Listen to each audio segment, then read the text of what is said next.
A lion was once sleeping in the jungle when a mouse started running up and down his body just for fun. This disturbed the lion's sleep, and he woke up quite angry.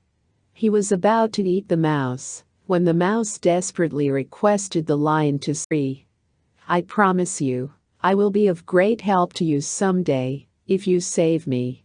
The lion laughed at the mouse's confidence and let him go.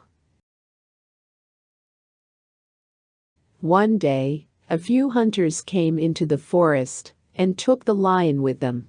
They tied him up against a tree. The lion was struggling to get out and started to whimper. Soon, the mouse walked past and noticed the lion in trouble.